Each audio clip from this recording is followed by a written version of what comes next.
For more news updates, do subscribe, like, share and comment. Clipper 28. मुख्यमंत्री भूपेश बघेल चुनाव के लिए असम दौरे पर।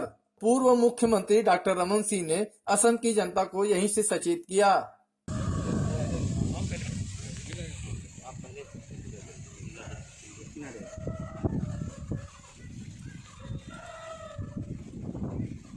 मुख्यमंत्री भूपेश बघेल असम दौरे पर हैं।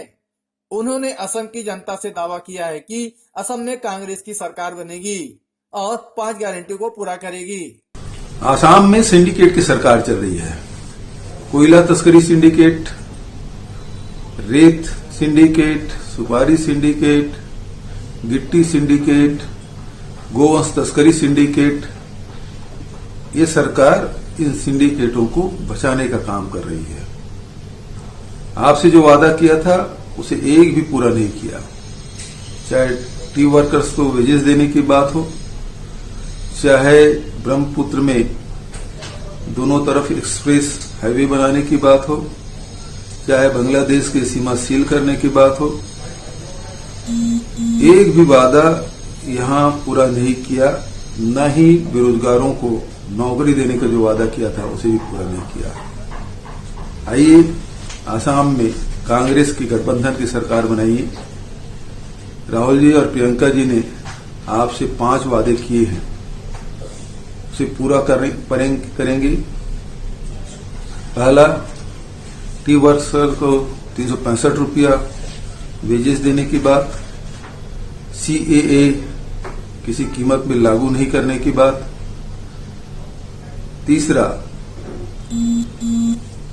जो गृहिणियों को 2000 रुपया मासिक देने की बात। ये सारे वादे हमने आपसे किए हैं, उस सब को हम पूरा करेंगे। आसाम में कांग्रेस गठबंधन की सरकार बनेगी। असम दौरे के दौरान मुख्यमंत्री भूपेश बघेल की 5 गारंटी पर पूर्व मुख्यमंत्री डॉक्टर रमन सिंह ने पलटवार किया है। रमन सिंह ने कहा कि मैं यहीं से असम की जनता को सचेत करना चाहता हूं कि झूठे वादों के झांसे में न आए। छत्तीसगढ़ की जनता कांग्रेस को चुनकर पश्चाताप कर रही है। असम में ऐसी स्थिति न बने, इसके लिए जरूरी है कि असम की जनता सचेत हो जाए। 15 साल छत्तीसगढ़ की जनता के लिए स्वर्णिम काल था, लेकिन अब छत्तीसगढ़ में रेत माफिया, कोल माफिया, शराब माफिया से लेकर हर तरह का माफिया सक्रिय है। न शराबबंदी का वादा पूरा हुआ, न युवाओं को भत्ता मिला। कांग्रेस ने झूठ बोलकर छत्तीसगढ़ में सरकार बनाई है। असम के लोगों को यहीं से मैं बताना चाहता हूं कि जो मुख्यमंत्री जी जो अपनी बात कह रहे हैं, छत्तीसगढ़ के पूर्व मुख्यमंत्री के नाते, राष्ट्रीय उपाध्यक्ष के नाते उनको मैं सचेत कर रहा हूं कि भूपेश बघेल की सरकार आते ही सबसे बड़ा नुकसान यदि हुआ है, शराबबंदी की बात छोड़ें, यहाँ पे liquor mafia, land mafia, sand mafia, coal mafia, cement mafia.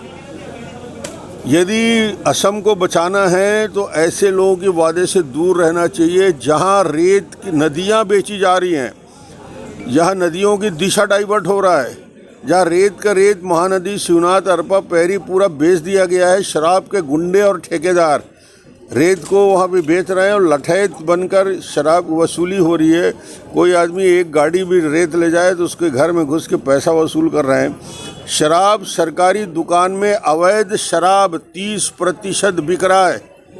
ये स्थिति है। कोल के ऊपर 25 रुपया प्रति टन लिया जा रहा है। असम वाले सुन लो, यदि मेरी बात सुन रहे हैं भूपेश बघेल की बात को, तो मेरी आवाज़ यहीं से असम तक जानी चाहिए कि ऐसा व्यक्ति जो झूठ बोलकर, झूठे वादे कर सत्ता में आया है, उस व्यक्ति की बात को नकारना इसलिए ज़रूरी है कि उसने जो छत्तीसगढ़ में वादा किया नवयुवकों को 2500 रुपया देने का, 2.5 साल निकल गए, 1 रुपया किसी नवयुवकों को नहीं मिला। शराबबंदी, गली गली शराब बिक रहा है।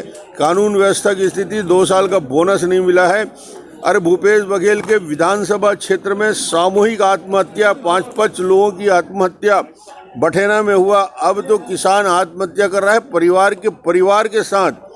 भूपेश जी इस बात को ख्याल रखिए कि जहाँ जहाँ कांग्रेस 15 साल स्वर्णिम युग था छत्तीसगढ़ का, आम आदमी के जीवन में परिवर्तन लाने वाला था, और जब से कांग्रेस की सरकार छत्तीसगढ़ में आई है, असम के लोग अभी से सचेत हो जाएं। ऐसे झूठे वादों को दूर करने के लिए जो आज वो भाषण वहाँ दे रहे हैं सरासर गलत है, और इसलिए मैं यहीं से सचेत कर रहा हूँ, इन वादों पे भरोसा नहीं करना चाहिए। छत्तीसगढ़ के लोगों ने धोखा यदि खाया है, वो धोखा असम के लोगों को नहीं खाना चाहिए। आज से मैं सचेत कर रहा हूँ, हम पश्चाताप कर रहे हैं, छत्तीसगढ़ के लोग आंसू बहा रहे हैं, पीड़ा हो रही है, तकलीफ हो रही है। इसलिए मैं यहीं से बैठकर जब असम जाऊंगा तो ठीक है, मगर यहीं से अपनी बात मैं कहना चाह रहा हूँ। क्लिपर 28 के लिए मुकेश वर्मा की रिपोर्ट। लेटेस्ट न्यूज़ के लिए सब्सक्राइब करें और न्यूज़ अपडेट्स के लिए बेल आइकन पर क्लिक करें।